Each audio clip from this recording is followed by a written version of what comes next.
नमस्कार, स्वागत है सभी का जूम दुनिया में हमारे विशेष प्रोग्राम में, जिसका नाम है अंदर की दुनिया बाहर की दुनिया। मैं हूं निवेदिता।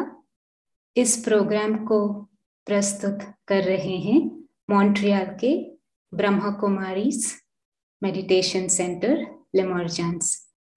यहाँ आध्यात्मिक ज्ञान और मेडिटेशन सिखाया जाता है। इस प्रोग्राम के एंड में भी हम साथ में मेडिटेशन करेंगे और आपको क्वेश्चंस पूछने का भी मौका मिलेगा। अंदर की दुनिया बाहर की दुनिया, क्या कनेक्शन है दोनों में? बाहर की दुनिया के बारे में तो हम बहुत कुछ जानते हैं, समाचार सुनते हैं, परिस्थितियां आते हैं, सावधानी लेते हैं, लेकिन हमारे अंदर की दुनिया को हम कितना जानते हैं? क्या कभी समय देते भी हैं भीतर जाने के लिए? जो हम बाहर ढूंढ रहे हैं, कहीं वो अंदर तो छिपा नहीं है? हम मानते हैं कि आज आप सभी ने वक्त निकाला है इसी की गहराई को जानने के लिए। हम भाग्यशाली हैं जो इस टॉपिक पर रोशनी डालने के लिए आज हमारे साथ हैं सीनियर राजयोगा टीचर आदरणीय सिस्टर विनयना वेल्ची। आप 1980 में ब्रह्मा कुमारीज ईश्वरीय विश्वविद्यालय से जुड़े। 16 साल की कम उम्र में ही एक साइंस स्टूडेंट होने के कारण आप में बहुत जिज्ञासा थी अपने आप को और दुनिया को गहराई से जानने की। इस संस्था में राजयोग मेडिटेशन से आपको सभी प्रश्नों के उत्तर मिले। इन 40 सालों के मेडिटेशन प्रैक्टिस द्वारा आप बहुत अनुभवों से भरपूर हैं। आप ओरिजिनली मेडागास्कर से हैं, अभी आप अहमदाबाद इंडिया में रहते हैं। आपने देश विदेश में बहुत सारे कॉन्फ्रेंसेस, सेमिनार्स कंडक्ट किए हैं। आध्यात्मिकता के फायदे, बेनिफिट्स के बारे में ज्ञान देते आए हैं। 2019 में आप मॉन्ट्रियल 2 महीनों के लिए आए थे और आपने यहाँ मंदिरों में अलग अलग टॉपिक्स पर ज्ञान दिया है। आपके ह्यूमिलिटी और सिंप्लिसिटी, नम्रता और सादगी से हम प्रेरित हुए हैं। आपकी विशेषता ये है कि मेडिटेशन को, आध्यात्मिकता को इजी तरीके से प्रैक्टिकल लाइफ में कैसे यूज करें, इसका सिंपल टेक्निक्स आप शेयर करते हैं। तो अभी हम सुनेंगे सिस्टर विनयना जी से। दीदी जी, सभी की तरफ से आपका बहुत बहुत स्वागत है। धन्यवाद। ओम शांति। आप सभी जानते हैं कि जब भी ब्रह्मा कुमारी के संपर्क में हम आते हैं तो ये शब्द ओम शांति जरूर सुनते हैं। ये ओम शांति शब्द ही हमारी अंदर की दुनिया है, क्योंकि ओम शब्द का अर्थ होता है मैं कौन। और मैं कौन मतलब मेरे पास क्या है? तो मैं हूं आत्मा और आत्मा के पास है शांति। तो वास्तव में ही हमारी बहुत बड़े से बड़ा जो खजाना है वो अंदर ही छिपा हुआ है। बल आज की दुनिया में इतने सारे प्रोग्रेस, इतनी सारी टेक्नोलॉजी, आज से 50 या 100 साल पहले हमने इतना देखा भी नहीं था। इतना हम आज आगे बढ़ गए, लेकिन वो आगे बढ़ना कहाँ से हुआ? तो वो भी अंदर की दुनिया से हुआ। मतलब अंदर में, हमारे अंदर, हम जो आत्माएं हैं, हमारे अंदर एक मन है, एक बुद्धि है, और उस मन और बुद्धि से हमने देखो क्या क्या कमाल कर दिया और बाहर की दुनिया बना दी। हमारा लक्ष्य हमेशा हमेशा ऐसा ही रहता था कि हमें शांति मिले, हमें सुख मिले, लेकिन उन सुखों के पीछे, उन शांति के पीछे हमने ऐसा सोचा कि वो तो बाहर ही मिलेगा, तो हम चीजें बनाते गए बनाते गए बनाते गए। नो डाउट आज हम उन सुखों के कारण, उन सभी कंफर्ट्स के कारण हमारी लाइफ कहीं ना कहीं इजी हो गई है, लेकिन वही पैसे क्या आज मुझे सुकून की नींद देती है? अर्थात मैं खटिया तो खरीद कर सकती हूँ, लेकिन वो कितना भी अच्छा खटिया हो, लेकिन क्या मुझे वही इतनी अच्छी नींद आ सकती है? आज रिश्तों का देखो, पहले तो पूरे परिवार के परिवार साथ रहते थे, आज तो कोई साथ रहना नहीं चाहते। जैसे ही शादी होती है तो दोनों को अपना अलग घर चाहिए। तो क्या पैसों से ऐसा रिलेशन हम बना सकेंगे? नहीं। तो खरीद तो बहुत सारी चीजें कर सकते हैं, लेकिन हमारे पास जो अंदर की दुनिया में जो ट्रेजर है, जब तक हम उनको नहीं देखेंगे या उनकी वैल्यू नहीं करेंगे या उनको हम नहीं समझेंगे, तब तक ये दुनिया में जीना, ये दुनिया में रहना बेकार है। भगवान ने जब भी हमें इस दुनिया में भेजा तो उसी हिसाब से भेजा था कि बच्चे तुम जाओ, वो स्वर्ग वाली दुनिया है आपके लिए, वहां सुख शांति आनंद से रहना, एक दूसरे के साथ मिलजुल के रहना और बहुत मजा करना। उस समय ये भी कहा था कि तुम कभी नहीं भूलना कि तुम एक आत्मा हो, और जिस दुनिया में तुम जा रहे हो उसमें तुम्हें एक कपड़ा मिलेगा। जो हम आज इस शरीर देखते हैं ना, वो हमारा कपड़ा है। वो कपड़े को तुम पहनना, लेकिन इसके पीछे भागना नहीं, उसके वश मत हो जाना, क्योंकि तुम्हारी परिचय, तुम्हारा पहचान ये नहीं है, लेकिन इसके अंदर जो तुम रहती हो वो तुम्हारी असली पहचान है। तो मन और बुद्धि ने इतना सारा सब कुछ बनाया बाहर की दुनिया के लिए। हम स्वर्ग में आए, उस समय हम बहुत सुख शांति आनंद प्रेम से रहते भी थे, और जैसे समय बीतता गया, द्वापर युग आया। द्वापर युग के अंदर धीरे धीरे फिर हम ये बाहर की दुनिया में आने लगे, शरीर को देखने लगे, और जैसे ही शरीर को देखते गए तो जो चीज हमारी नहीं थी वो हमारे जीवन में आने लगी। और आज कलयुग में देखो, आज कैसी दुनिया हम सभी ने मिलकर के बना दी।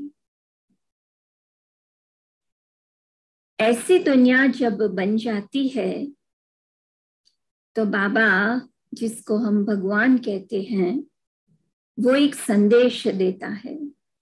गीता में भी वो संदेश लिखा है,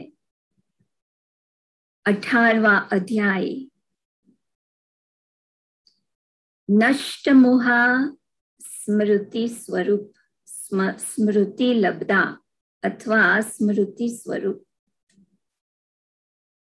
तो भगवान हम बच्चों को कहते हैं कि बच्चे तुम्हें बैलेंस करना सीखना पड़ेगा। तुम भले अपने परिवार के साथ रहो, तुम भले जो भी तुम्हारे जीवन के कारोबार है तुम भले करते रहो, क्योंकि करना तो पड़ेगा, इस शरीर को 3 चीजें चाहिए, खाना, कपड़ा और मकान। तो इनके लिए तो करना ही पड़ेगा, लेकिन तोड़ निभाना, ये शब्द खास हम सभी को समझना होगा। हम सब कुछ सभी के साथ, खुद के साथ भी तोड़ निभाना है।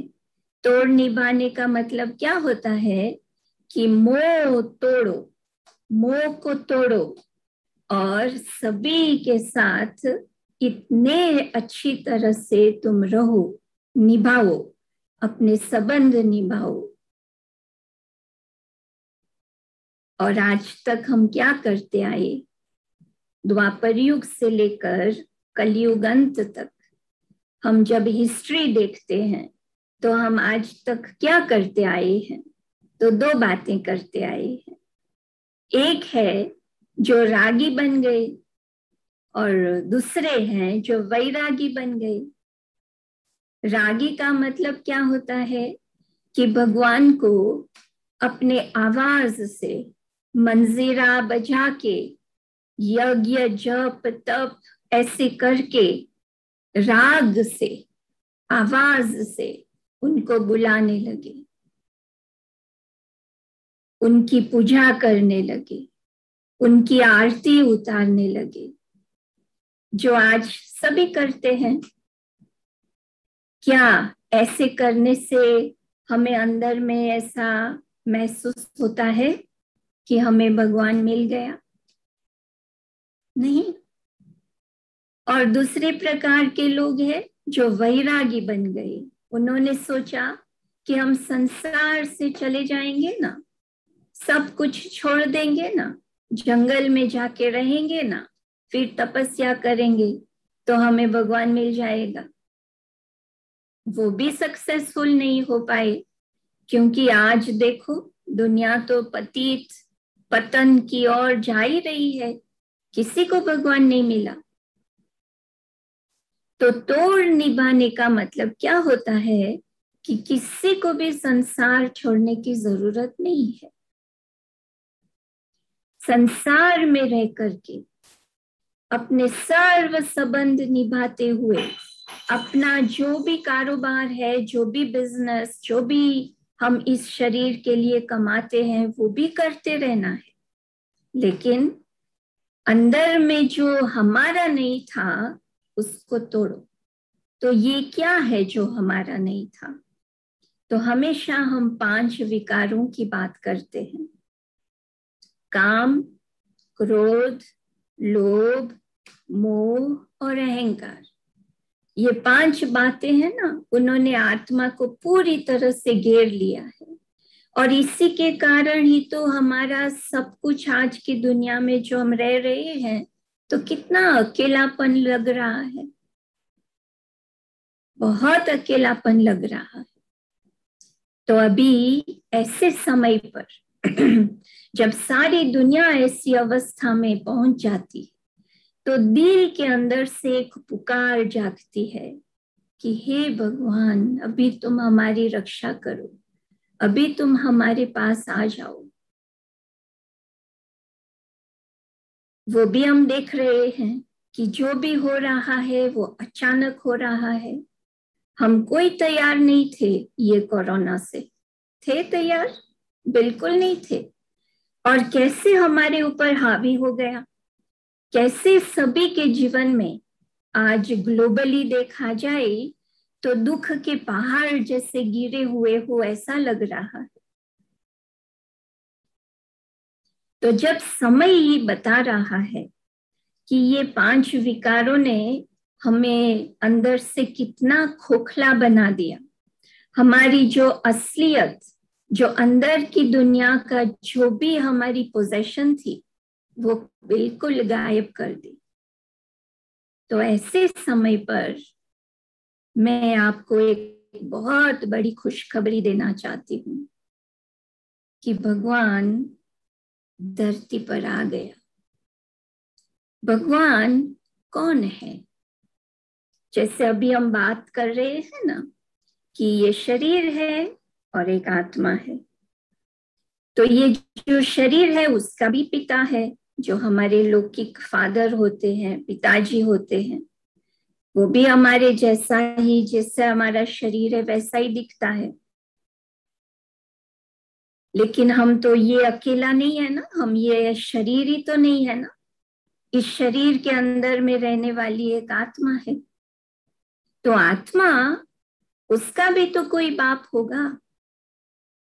तो मेरा दो बाप है, एक है शरीर का और दूसरा है आत्मा का बाप। और वो आत्मा का जो बाप है वो हमें देख रहा है, ऊपर से सब कुछ देख रहा है कि मेरे बच्चे दिन प्रतिदिन ऐसी अवस्था में पहुंचे हुए हैं जो अभी मुझे धरती पर जाना ही होगा। तो परमात्मा, जिसको हम मीठे शब्दों से बाबा कहते हैं, क्योंकि बाबा का मतलब ही होता है फादर, पिताजी, तो आत्मा का पिता, उसको हम मीठे शब्दों से बाबा कहते हैं। वो बाबा हमारी ये पुकार सुनकर, हमारी ये दुख दर्द सुनकर, हमारी ये सब दुविधाएं सुनकर आ गए। ये है खुशखबरी। और जब वो आ गए तो उन्होंने, जैसे हर एक माँ बाप करते हैं, अपने बच्चों को दुखों से छुड़ाते हैं ना, दुखों से छूटने का रास्ता बताते हैं, जिसको कहा जाता है ज्ञान। तो परमात्मा ने भी क्या किया, ज्ञान देना शुरू किया। और वो ज्ञान कैसा, जो शरीर से कोई मतलब नहीं है, वो ज्ञान है आत्मा के लिए। और वो ज्ञान जो आत्मा के लिए परमात्मा दे रहे हैं, हमारे बाबा हमें दे रहे हैं, उस ज्ञान के आधार से आज हम अपनी आत्मा को पहचान सकेंगे। हम अपने अंदर में हमारा क्या था, जो ये 5 विकारों ने खोखला कर दिया, लेकिन हमारा था क्या, वो हमें वापस याद दिला रहे हैं, जिसको कहते हैं स्मृति लब्धा।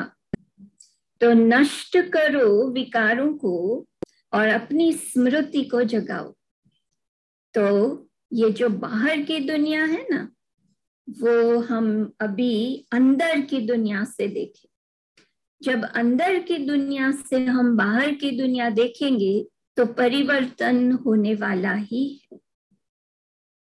क्योंकि हम हमेशा ऐसा कहते हैं कि आज की परिस्थिति भी ऐसी क्यों बनी, सोच से, हमारे सोच से बनी है।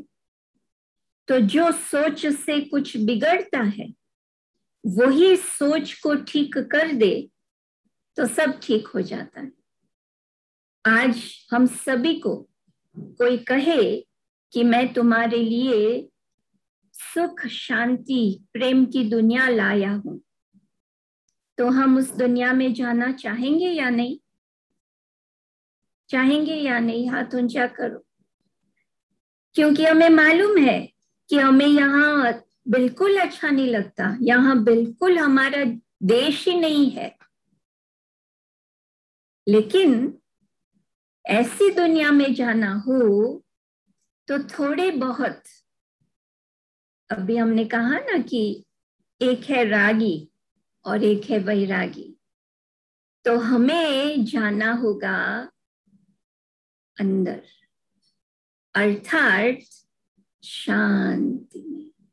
न भजन कीर्तन से कुछ मिलेगा, न संन्यास लेने से कुछ मिलेगा, लेकिन जब हम अंदर, अपने अंदर जाएंगे ना, क्योंकि ये जो है ना, ये सबसे बड़े से बड़ा तीर्थ स्थान है। ये प्रकृति का बीज, ये प्रकृति सबसे पवित्र जगह है और ये है हमारा तीर्थ। हमको बस यहाँ बैठना है। मैं कौन हूं? जब भी हम पहचान लेंगे अपने आप को कि मैं कौन हूं, तो ये पहचान से हम अपने बाप को भी पहचानेंगे। क्योंकि बाप और मैं बिल्कुल फर्क नहीं है। मैं हूं आत्मा, वो है परमात्मा, फर्क बिल्कुल नहीं है। आज की दुनिया में जितने भी धर्मों के बारे में आप बात करोगे, सभी ने वही कहा। क्राइस्ट ने कहा God is light, Guru Nanak ने कहा एक ओमकार निराकार। हमारे सर्व प्रकार के जो भी धर्म के बारे में हम बोलेंगे, सभी को निराकार स्वरूप, गोलाकार स्वरूप, प्रकाश स्वरूप बहुत पसंद आता है, क्योंकि वो आत्मा का पिता है। तो मैं आत्मा, जब ये परमात्मा जो ज्ञान मुझे दे रहा है उसको मैं समझूंगी, उनको पहले सुनूंगी। पहले तो सुनना पड़ता है ज्ञान क्या कहता है। तो जब हम सुनेंगे तो अंदर में, बुद्धि में तो कुछ चलेगा, विचार चलेगा। बुद्धि अपना निर्णय भी मतलब अंदर से सुनेगी कि ये बरोबर है, ये ठीक है, ये ठीक नहीं है। ऐसे करते करते जब हम उनको मानने लगेंगे कि हाँ निर्णय तो ठीक है, तो उस मानने से उसका अनुभव होता है। मैं आपको एक मेरी कहानी सुनाऊं। मैं जब 16 साल के पहले की बात है, मुझे अंदर में बहुत तड़प था कि मैं भगवान को कब मिलूंगी, मैं भगवान के पास कब जाऊंगी।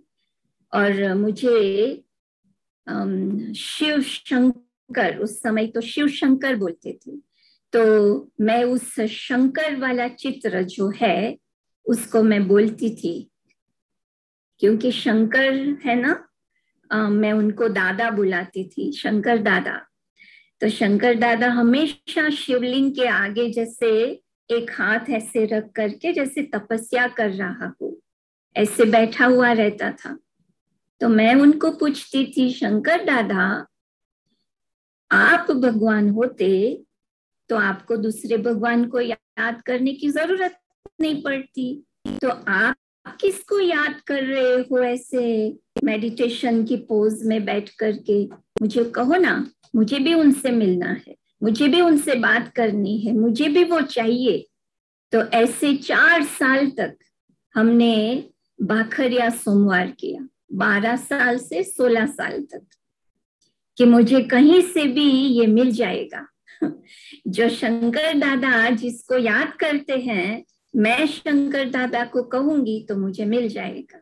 तो 4 साल के बाद मेरा नैरोबी जाना हुआ, और जब मैं नैरोबी गई, वहां पर ब्रह्मा कुमारी के आश्रम पर गई, मेरे मौसी मुझे ले गई। और जैसे ही मैं हॉल में एंटर हुई तो मुझे वॉल पर एक पॉइंट ऑफ लाइट का चित्र था, उस पर मेरी नजर गई। और जैसे किसी ने पुल किया हो ना, ऐसे करके मैं पुल हुई। तो मुझे बहुत अच्छा लगा, इतनी शांति, इतना प्रेम अंदर में महसूस होने लगा। फिर थोड़ी देर के बाद शंकर दादा प्रकट हुए। फिर उन्होंने मुझे कहा, देखो तुम मुझे 4 साल से पूछ रही हो ना कि मैं किसको याद करता हूँ, किसके सामने मेडिटेशन करता हूँ, देखो आज मैं तुम्हें दिखाता हूँ, ये वही है। तो बस मुझे तो पता चल गया कि मैं बिंदी हूं, तो डेफिनेटली मेरे फादर भी बिंदी है। ये शरीर है तो डेफिनेटली इसका फादर शरीर है। जैसे कुत्ता होता है तो उनके बच्चे भी तो कुत्ते जैसे ही होते हैं ना, सांप होता है तो सांप जैसे होते हैं, हाथी है तो उसका बच्चा भी हाथी होगा। तो मेरे पिता परमात्मा एक छोटी बिंदी, जिसको पूरी दुनिया याद करती है निराकार रूप से, गोलाकार रूप से, या फिर प्रकाश रूप से, वो कौन है? वो हम सभी का, एक एक मनुष्य आत्मा का वो पिता है। आज की दुनिया में 800 करोड़ लोग हैं, उन सभी का बाप वो है। और पता है एक दूसरी खुशखबरी सुनाऊं? पता है वो बाप क्यों आया है? बाप हमेशा क्या देता है अपने बच्चों को? वर्षा देता है ना, वारिस बनाता है ना। तो भगवान हमारे लिए वर्षा लाया है। 2 वर्षा मिलेगा, क्योंकि 2 प्रकार के बच्चे होते हैं। एक बच्चे वो होते हैं जो बाप का कहा मानते हैं, और दूसरे बच्चे ऐसे होते हैं, चलता है, माने ना माने, उसको बहुत इतना बाप का सुनने का फिक्र नहीं रहता है। तो 2 प्रकार के बच्चे बन जाते। जैसे हम कहानियों में सुनते हैं ना, अजामिल की कहानी। तो अजामिल एक राजा का बेटा था, प्रिंस था। फिर भी उनके पिता के जो कर्म थे वैसे उनके कर्म नहीं थे, क्योंकि बहुत लाड प्यार, पैसा, बहुत सुख सुविधा सब था, तो सब उल्टे काम पे ही लगाता था। तो उनके कर्मों का हिसाब किताब कितना भारी हो गया होगा।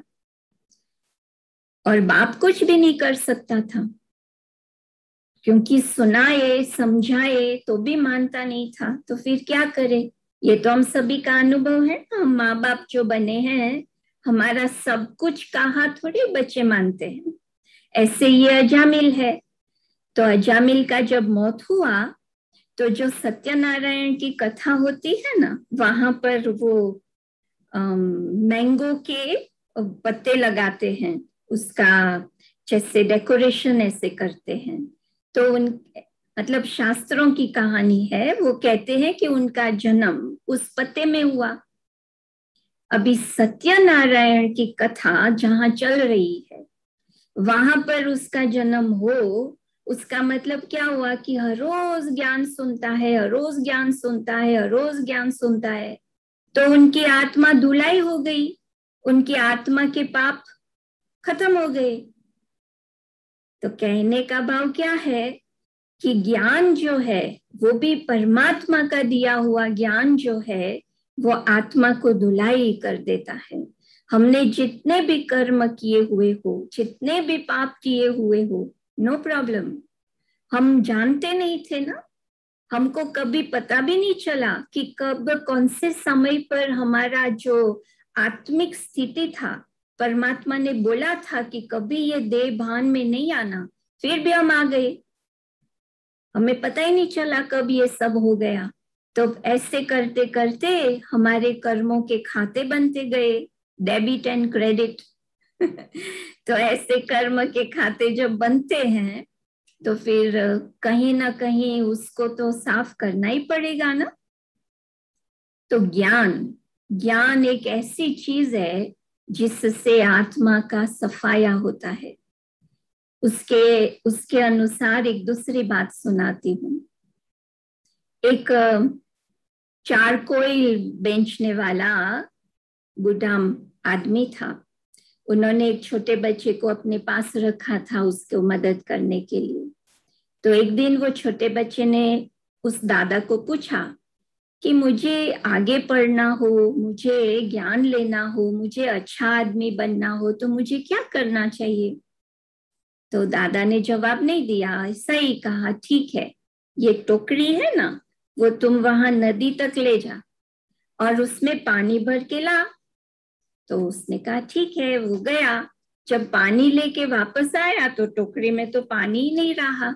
तो कहा नहीं, अभी दूसरी बार जाओ। तो वो दूसरी बार गया।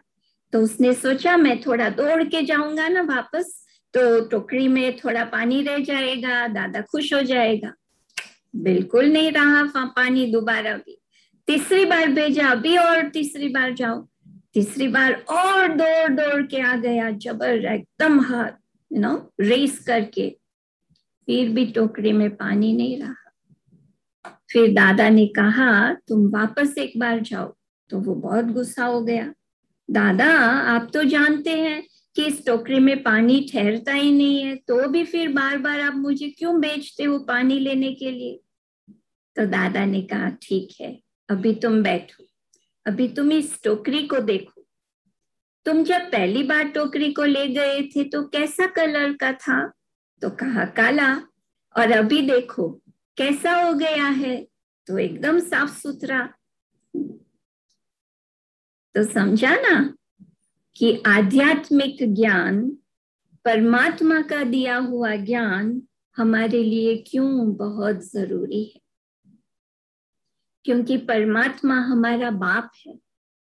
वो बाप हमको इस कलयुगी दुनिया से, इस दुख की दुनिया से छुड़ाने आया है, और वो 2 वर्षा देने आया है। जो उनका कहा मानेंगे, जो वो कहता है वैसा करेंगे, तो उनको परमात्मा देंगे स्वर्ग, सुख की दुनिया में जाने का रास्ता देंगे, उस दुनिया में जीने का रास्ता बताएंगे। लेकिन जो नहीं मानेंगे उसके लिए भी वर्षा है, लेकिन वो वर्षा क्या है कि पहले तो सजा खानी पड़ेगी। क्योंकि 2 चीज होती है, एक तो ज्ञान सुन करके अपनी आत्मा को साफ करने का, या फिर कर्मों का हिसाब तो चुकता करना ही पड़ता है। डेबिट एंड क्रेडिट को चुकता करना ही पड़ता है, डेबिट है वो। इसको कहते हैं भोग, भोगना। अर्थात कोई बीमार हो जाता है, अपने जीवन में कुछ न कुछ कमी अचानक से हो जाती है और उससे हम दुखी हो जाते हैं, इसको कहते हैं भोगना। तो कोरोना के समय आपने देखा होगा कि कईयों ने अपने जॉब खो दिए, रिश्तेदारों को खो दिए, खुद की हेल्थ के भी ऊपर असर हुई होंगी, बहुत सारा कर्मों का खाता चुकता हुआ है। लेकिन फिर भी अभी तक जितना होना चाहिए नहीं हुआ है, तो क्या होगा? इसलिए परमात्मा कहते हैं मैं जो कहता हूं वो सुनो, और उसको आप जीवन में धारण करोगे। भले अंगुली जितना ही, ज्यादा ना कर सको तो भी कोई बात नहीं, लेकिन एक अंगुली जितना भी कर सकोगे ना, तो ये पूरा कलयुग का पहाड़ जो है ना, वो हम निकाल के स्वर्ग ला देंगे इस दुनिया में। और आप सभी शांति से मेरे पास आ जाओगे अपने घर। तो परमात्मा कहाँ रहे हैं? हमने कहा ना कि हमारा बाप है ना, तो वो कहाँ तो रहता होगा। वो हमारे जैसा पूरा नहीं है। कैसे कि हम तो ये जन्म मरण के चक्कर में आते हैं, शरीर धारण करते हैं, वो नहीं करता। वो करता तो हमें कौन बचाता इस दुनिया से? कोई नहीं बचा सकता था। इसलिए वो कभी नहीं आता ऐसे, उनका जन्म मरण का चक्र नहीं होता। वो हमेशा ऊपर रहता है, और समय पर ही आता है जब ये परिवर्तन का काम करना होता है तभी। तो परमात्मा कहते हैं मैं तुम्हें मेरे घर ले जाऊंगा, तुम्हारा भी घर है, लेकिन मैं आपको ले जाऊंगा मेरे साथ। लेकिन उस घर की एंट्री स्वच्छ आत्मा होने के बाद ही होती है। तुम्हें पहले अपने आप को एकदम स्नान करना पड़ेगा, ठीक ठाक करना पड़ेगा, सब गंदगी निकालना पड़ेगा। मैं आत्मा की बात कर रही हूँ। और फिर मैं आपको अपने घर ले जाऊंगा, और वहां से फिर तुम शांति से रह पाओगे। तो ऐसा समय का बुलावा अभी हो गया है, अभी समय पक गया है, अभी बहुत समय बाकी नहीं है। इसलिए हे मेरे भाई और बहने, अभी ये समय को पहचान लो, और हम सभी साथ में अपने घर जाए। ऐसे हमारी भी बहुत शुभ भावना, शुभकामना, हमारी भी वही इच्छा है। आज ब्रह्मा कुमारीज में इतने सारे सेंटर्स, इतने सारे जो ज्ञान की प्रचार हो रही है, सभी तरफ इतने ज्ञान सबको दिया जाता है। ये इसीलिए दिया जाता है कि अभी समय की घंटी बज गई है, ये दुनिया आगे बढ़ के अचानक कुछ होगा और हम तैयार नहीं होंगे तो क्या होगा। इसलिए उस तैयारी करने के लिए हमें अपने अंदर की दुनिया में बहुत रहना पड़ेगा। और ये अंदर की दुनिया बहुत सिंपल है, थोड़ा भी डिफिकल्ट नहीं है। बस इतना ही समझना है कि मैं हूं मालिक या मैं हूं ड्राइवर और ये है मेरी गाड़ी, या ये मैं हूं ओनर और ये है मेरा घर। वैसे भी कोई मरता है तो हम कहते हैं ना कि देखो उन्होंने अपना शरीर त्याग दिया। तो किसने शरीर त्याग दिया? आत्मा ने त्यागा ना। ये तो ज्ञान हमारे में है, लेकिन ज्ञान में ये समझ नहीं है कि मैं आत्मा कौन हूँ, कैसी हूँ, कैसे इस शरीर के द्वारा कार्य करती हूँ। इसको समझने के लिए हमें इस सेंटर में जाना पड़ता है, या फिर ऑनलाइन कोर्सेज अभी चलते हैं उसको हमें समझना पड़ता है। क्योंकि उनको ही समझने के बाद, आत्मा का ज्ञान मिलने के बाद हम परमात्मा के साथ अपना कनेक्शन कर सकेंगे। परमात्मा का ज्ञान भी वहां से ही मिलेगा। क्यों? क्योंकि जैसे अभी हमने कहा कि भगवान इस धरती पर आ चुका है, वो समय की घंटी बजा रहा है। जैसे पहले हम सुनाते थे कि शेर आया, ऐसे सभी को डराते थे। शेर कोई आया हुआ नहीं था, लेकिन बोलते थे शेर आया, तो सब डर जाते थे और फिर मस्ती होती थी। लेकिन अभी तो वास्तव में शेर आ गया है, अर्थात समय की घंटी बज गई है। अभी बहुत देरी नहीं है जो विनाश होगा।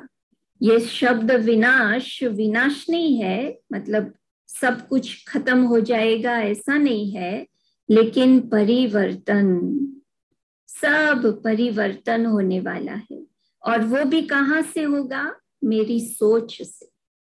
हम सभी मिलकर अपने को आत्मा समझ ले, परमात्मा को याद करे जो ऊपर रहने वाला है, तो क्या होगा? हमारे सोच बदलते जाएंगे। और जैसे ही हमारी सोच बदलती जाएगी तो ये दुनिया भी बदलती जाएगी। क्योंकि स्व परिवर्तन से विश्व का परिवर्तन होता है। हम जब भी किसी को भी बोले तू बदल, तू ऐसा करता है, तू ऐसा करता है, तो देखो मेरा हाथ देखो, एक अंगुली यहाँ गई ना, लेकिन 3 तो मेरे पास आई। तो ये क्या बताता है कि पहले मैं बदलू ना, 3 बार मैं बदलूंगी तब 1 बार सामने वाला बदलेगा। इतना कार्य मुझे मेरे साथ करना है। किसी की भी वेट नहीं करनी है, किसी की भी अपेक्षा नहीं रखनी है। कौन करे ना करे, नो प्रॉब्लम। करना है तो करे, ना करना है तो कोई बात नहीं। मैं करूंगी ना, सब करेंगे, क्योंकि हम एग्जाम्पल बन जाएंगे।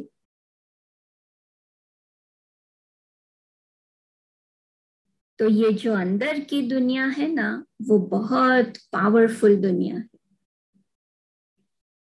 जितना जितना हम अपने संकल्पों पर पॉजिटिव रहते हैं, भले सिचुएशन बाहर की कैसी भी हो, लेकिन हम फिर भी पॉजिटिव रहते हैं, कोई बात नहीं, ये भी अच्छा, जो होता है अच्छा, जो होता है अच्छा, एवरीथिंग हम एक्सेप्ट करें, सब बातों को हम एक्सेप्ट करें और ऐसे जीवन जीते जाए, पॉजिटिवली जीते जाए, तो हमारे मन में कोई नेगेटिविटी नहीं होगी, कोई वेस्टेज नहीं होगा।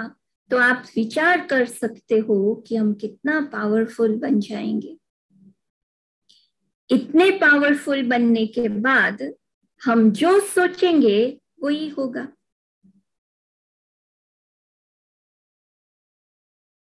तो हमें मालिक बनना है ना। हम सोचे, हम जैसा सोचे ऐसा सब कुछ हो, ऐसा हम बनना चाहेंगे ना। क्योंकि पॉजिटिव व्यक्ति जो होती है ना, वो तो कभी बुरा सोच ही नहीं सकती।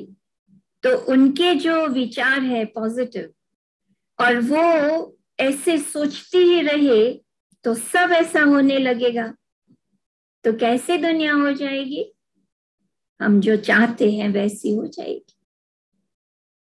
इसलिए आज से हम सभी, जिन्होंने कोर्स किया है उनको तो सब मालूम है, लेकिन जिन्होंने नहीं किया है वो पहले आत्मा परमात्मा का जरूर लेसन ले ले। फिर जैसे ही वो बातें समझ जाए तो अपने लिए, क्योंकि 24 आवर्स हमारे पास डेली होते हैं, वो 24 आवर्स में अपनी दिनचर्या बनाए। सोने का टाइम इतना और जो शरीर के पीछे करने का होता है उतना उनका, उसमें से भी 2-3 घंटे तो बचते ही होंगे। वो मुझे, मेरे लिए, आत्मा के लिए, मैं जो आत्मा हूं उनके लिए मुझे वो टाइम देना ही है। ऐसे हम सभी साथ में संकल्प करेंगे तो हम जो चाहते हैं ना वो होगा। और भगवान खुद आया है इसके लिए। तो बच्चे, तुम एक ही हिम्मत का पांव आगे बढ़ाओ, बस एक ही हिम्मत करो, मुझे करना है, हिम्मत करो, और मैं 1000 गुना पीछे तुम्हें मदद करने के लिए तैयार। लेकिन हम हिम्मत नहीं करेंगे ना तो भगवान भी कुछ भी नहीं कर सकता। पहला पांव तो मेरा ही होना चाहिए ना। तो मैं हिम्मत का पांव बढ़ाऊं और ऑटोमेटिकली मुझे ही अनुभव होगा कि जैसे भगवान मेरे पीछे पीछे मुझे बहुत मदद करते करते आगे आ गए। आज हमारी जीवन में, मेरी जीवन में, मैं एकदम कॉन्फिडेंस से कह सकती हूँ कि मेरे जो भी संकल्प होते हैं ना वो भगवान पूरे करते। क्यों? क्योंकि मैं एक कदम आगे बढ़ाती हूँ, वो आ जाता है मुझे 1000 कदम लेकर के आगे बढ़ाने के लिए। और मैंने भी वचन दिया है परमात्मा को, बाबा को कहा है, बाबा जैसा आप कहते हो ना हम करेंगे। और हमने देखा उसमें इतने फायदे हैं, इतने फायदे हैं कि वो जो आज की दुनिया के सामने हम देखे ना तो भी ऐसा लगता है कि इस दुनिया के भी हम मालिक हो गए। ऐसे मालिक पने से हम जी रहे हैं, एकदम सब कुछ जैसे हमारे कंट्रोल में हो, क्योंकि हमने अपने आप को पहचान लिया। हमारी जो अंदर की थॉट पावर है ना वो बहुत हाई हाई हाई होती जाती है। सब कहते हैं ना simple living but high thinking, तो ऐसा हो गया। भले झुपड़े में रहते होंगे कुछ भी नहीं होगा, और ही अच्छा, क्योंकि बहुत जास्ती होता है तो उनके पीछे कितना टाइम देना पड़ता है, सफाई होते, उससे तो बेहतर है झोपड़ी में रहे तो सारा समय परमात्मा के लिए, याद में भगवान के लिए निकाल सकेंगे ना। तो अंदर की दुनिया को समझना कठिन नहीं है। बस ये जो आंखें बाहर देखती है ना उसके बदले उनको बोलो अंदर देखे। इसको कहा जाता है मेडिटेशन। मेडिटेशन डिफिकल्ट नहीं है, बस अपने को समझना है कि मैं हूं कौन। ये तो हूं ही नहीं, ये तो मेरा एक इंस्ट्रूमेंट है इस दुनिया में रहने के लिए। मैं तो एक छोटी सी बिंदी हूं, जैसे आकाश में एक तारा होता है ना, इस तारे जैसा मैं यहाँ हूं। और मेरे अंदर शांति है, ओम शांति, ये मेरे अंदर है, कोई बाहर ढूंढने की जरूरत नहीं है। बस आप ऐसे बैठोगे ना अपने साथ, ओम शांति, तो भी आपको अंदर से इतनी सारी शांति निकलेगी, इतना अच्छा अनुभव होगा। आप ट्राई करके देखना। तो बहुत इजी है। आज की दुनिया की जो हालत बनी है ना वो हमारे विचारों से बनी है। अभी हमारे विचार बदली हो जाएंगे तो ये दुनिया का हालात भी बदल जाएगा। ये है हमारी पावर, संकल्प शक्ति। उनको हम कहते हैं सोल कॉन्शियसनेस। तो आप जरूर से अपने ब्रह्मा कुमारी सेंटरों में कहीं भी जाएंगे और अपना 2 दिन का ही कोर्स 2 लेसन लोगे तो भी बहुत काफी है। एटलीस्ट मेडिटेशन तो आ जाएगा कैसे करना है।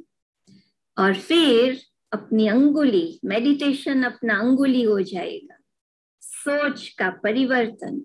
और फिर हमारी ये दुनिया, इतनी ऐसी दुनिया जिसमें अभी हम रहना भी पसंद नहीं करते, उसको हम बहुत सुंदर बना देंगे। ठीक है ना? इतना कहते आप सभी से मिलके आपने अपना इतना टाइम दिया, उसके लिए मैं बहुत आभारी हूँ। और मैं आशा रखती हूँ कि आप जरूर परमात्मा का जो ये वर्षा है, भगवान हमें अपना इनहेरिटेंस देने आया है, वो हम जरूर लेंगे। ओम शांति। ओम शांति। धन्यवाद सिस्टर विनयना जी, आपने तो हमें 2 खुशखबरियां दे दी। एक कि परमात्मा खुद आए हैं, जिनको हम कितने जन्मों से पुकारते थे, वो खुद आए हैं हमसे मिलने और इस धरती पर आए हैं हमें सत्य ज्ञान देने। और दूसरी खुशखबरी कि वो स्वर्ग की वर्षा देने आए हैं, ये तो और भी बढ़िया बात है। और इसके लिए हमें अपने आप को आत्मा समझकर इस ज्ञान से जो भी हमने गलत कर्म किए हैं पिछले जन्म में भी, उनकी भी सफाई हो सकती है। इसको भी जानकर हमें जैसे कि एक राहत मिल गई। और अभी तक हम सोचते थे कि बाहर कुछ परिवर्तन हो जाए तब अंदर शांति मिलेगी, लेकिन आपने ये जागृति दिलाई कि अंदर ही, हमारे अंदर ही अखुट खजाने हैं, शक्तियां हैं, लेकिन उसके लिए चाहिए ये ज्ञान। अभी इस समय की पुकार ये है कि ये मेडिटेशन एक ऑप्शन नहीं, लेकिन ये जरूरत है। तो इस ज्ञान से हम कोई भी परिस्थिति या दुख को आसानी से सिर्फ पार कर सकते हैं, ये नहीं, लेकिन बदल भी सकते हैं बाहर की दुनिया को। तो ये सब जानकर तो मैं समझती हूँ सभी को बहुत ही अच्छा लगा होगा। और धन्यवाद सभी पार्टिसिपेंट्स को भी। दीदी जी, आपसे निवेदन है कि आप हम सभी को कुछ मिनट के लिए मेडिटेशन के अनुभव में ले जाएं। जी जरूर।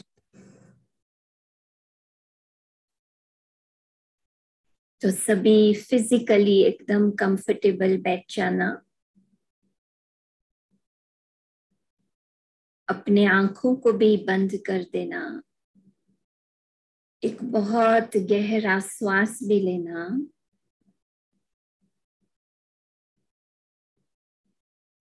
और अपने आप को ये प्रकृति सिंहासन पर, जो हमारा तीर्थ है, आत्मा के लिए सबसे पवित्र जगह है, वहां पर अपने आप को फोकस करो।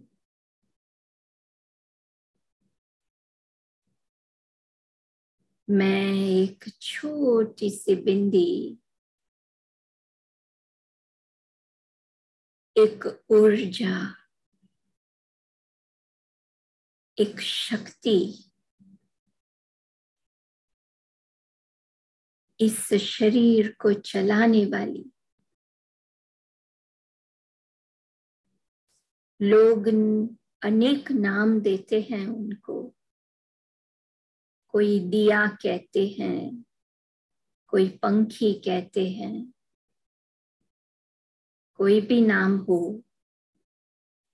मैं वो हूं, मैं बिंदी हूं, ऊर्जा हूं, बहुत शक्तिशाली हूं।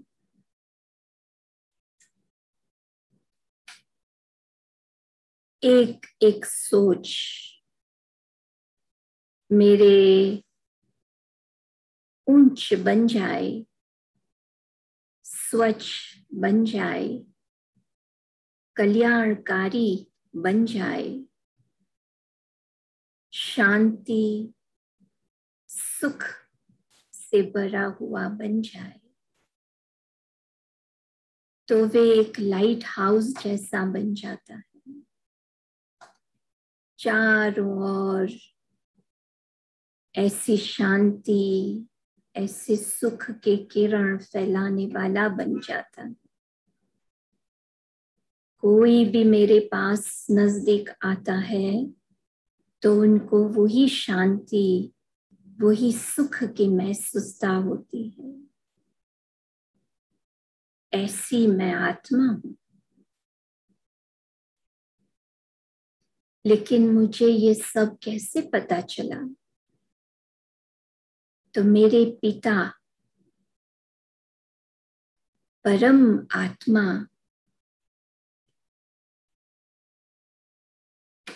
जो परम धाम में रहने वाला है, जो मुझ आत्मा जैसा ही है, क्योंकि जैसी मैं वैसे वो है ज्ञान के सागर। उन्होंने मुझे ये सत्य ज्ञान दिया। मैं नहीं मानने वाली थी, लेकिन जब ये सुना और थोड़ी सेकंड के लिए सच में मैंने अपने अंदर जाके सोचा, जो सुना वे सोचा कि मैं हूं, तो मुझे वो शांति की अनुभूति हुई। इसलिए मैं मान गई कि बाबा मुझे जो कह रहा है वो सच में मैं हूं। तो परमात्मा सत्यता का सागर है। वे मुझ आत्मा को और साथ साथ सारी दुनिया की सभी आत्माओं को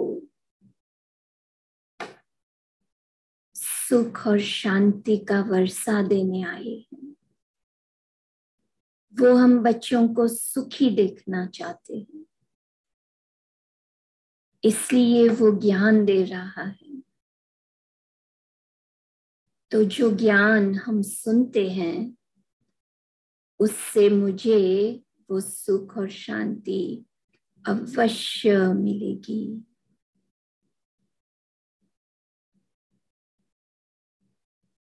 बस मुझे ज्ञान सुनना है, ज्ञान का स्नान करना है, तो मैं आत्मा शुद्ध साफ हो जाऊंगी और बाबा मुझे अपने कंधों पर बिठाकर वापस घर ले जाएगा। ये तैयारी तो मुझे करनी ही होगी। इसलिए मुझे पहले एक हिम्मत का पांव बढ़ाना होगा। सेंटर तक तो हम पहुंचे, या फिर ये जो मॉन्ट्रियल में आत्माएं हैं उनका संपर्क करें, जिससे आपको ये ज्ञान सुनने का मौका मिले।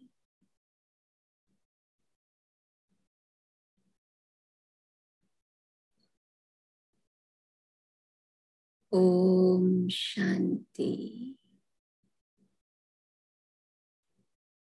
अभी आप आंख खोल सकते हैं।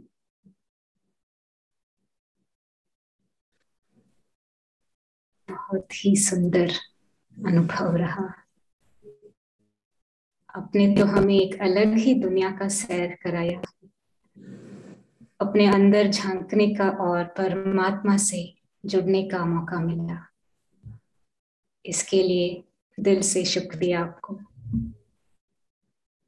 अब वक्त है क्वेश्चन एंड आंसर्स का। इस टॉपिक से रिलेटेड या इसको कैसे डेली लाइफ में अप्लाई कर सके या कुछ भी क्वेश्चन है तो दीदी जी से आप पूछ सकते हैं। आप चैट में लिख सकते हैं या जूम में जो रेज हैंड का ऑप्शन है उसे यूज कर सकते हैं। तब आपका नाम बुलाया जाएगा और आप अनम्यूट करके क्वेश्चन पूछ के फिर जरूर म्यूट कीजिए। स्मिता बहन ने कुछ पूछना है। स्मिता बहन।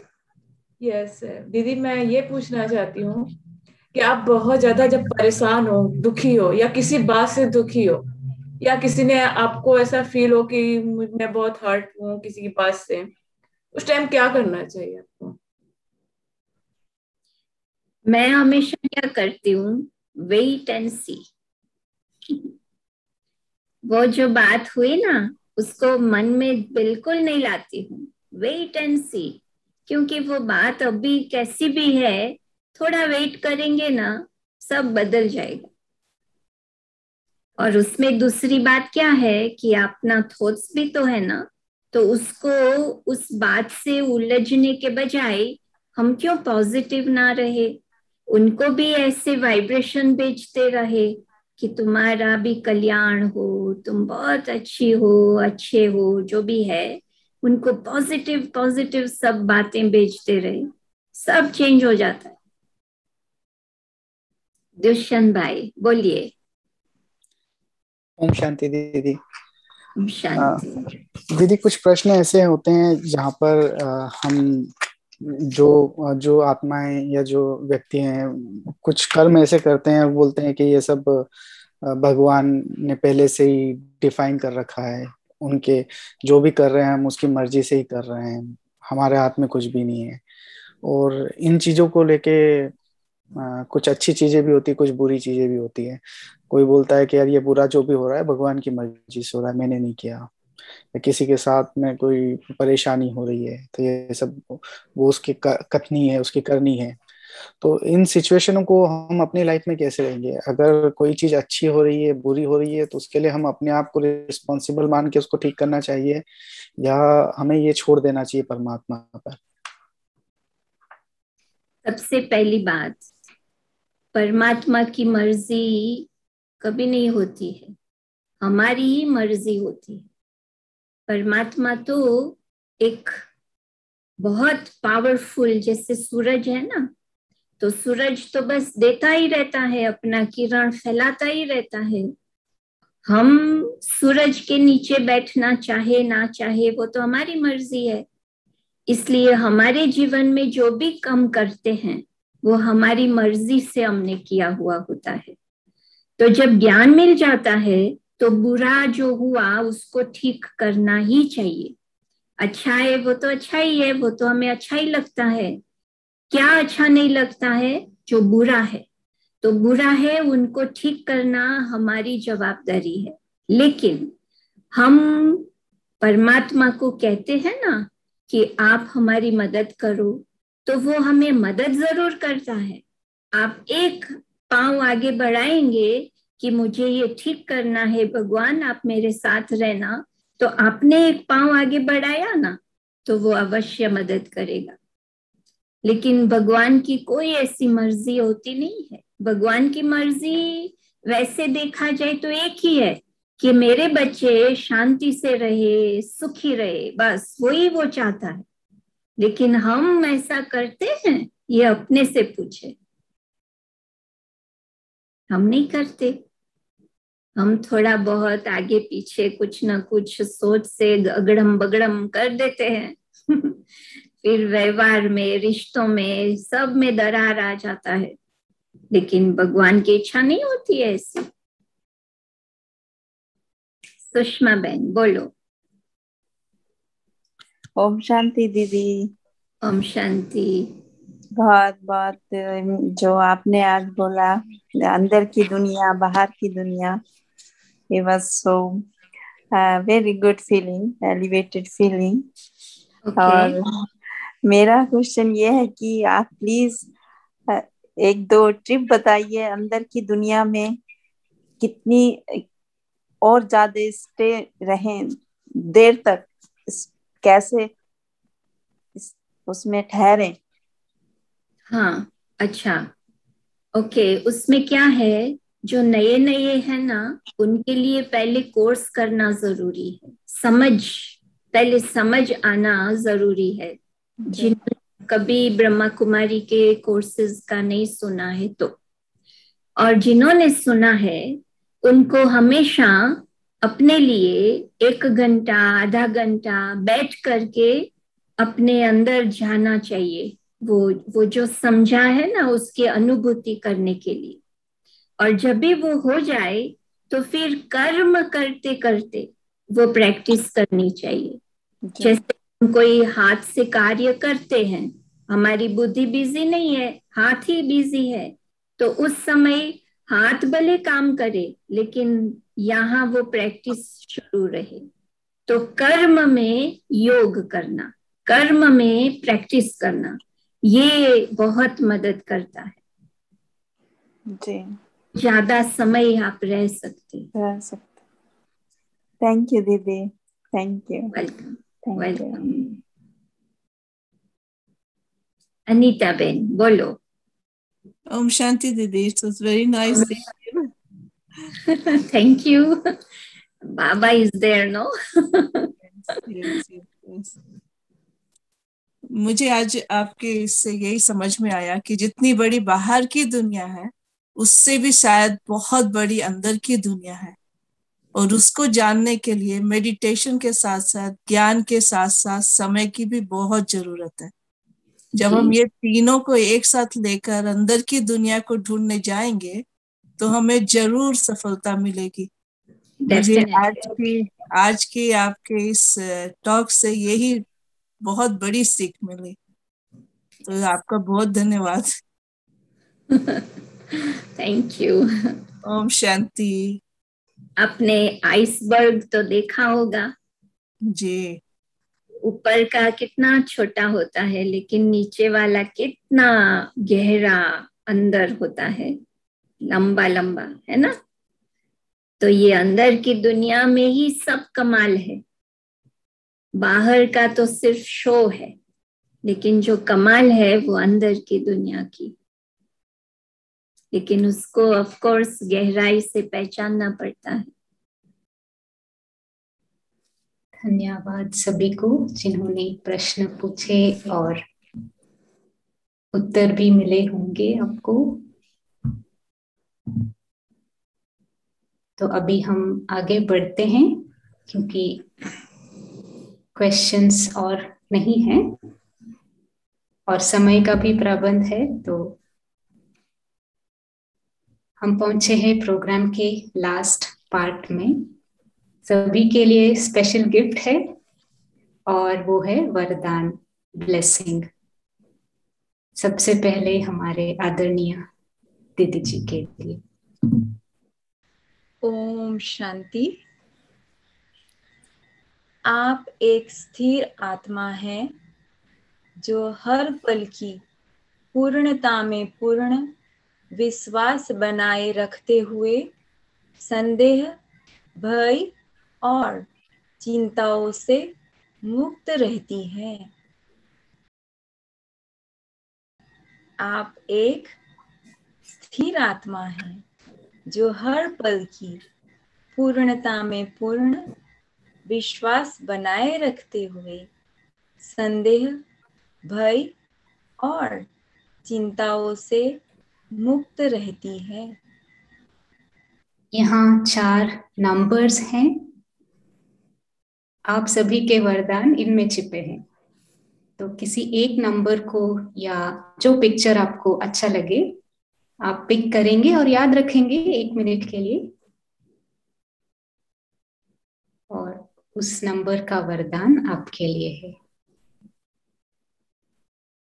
नेक्स्ट पिक्चर में जो आप देखेंगे। आप इसका फोटो भी ले सकते हैं ताकि हर रोज इसको आप पढ़ सकें। पहला नंबर, आपकी मुस्कुराहट दूसरों के जीवन में प्रकाश की किरणें बिखेरती है। आपकी मुस्कुराहट दूसरों के जीवन में प्रकाश की किरणें बिखेरती है।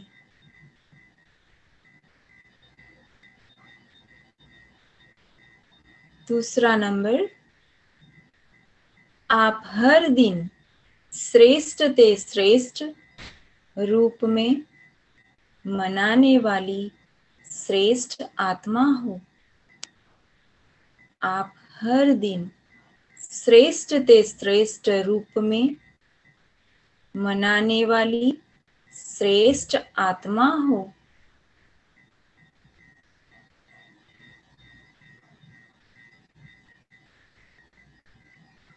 तीसरा नंबर, जो सदा संतुष्ट है वही हर्षित एवं आकर्षण मूर्त है। जो सदा संतुष्ट है वही हर्षित एवं आकर्षण मूर्त है।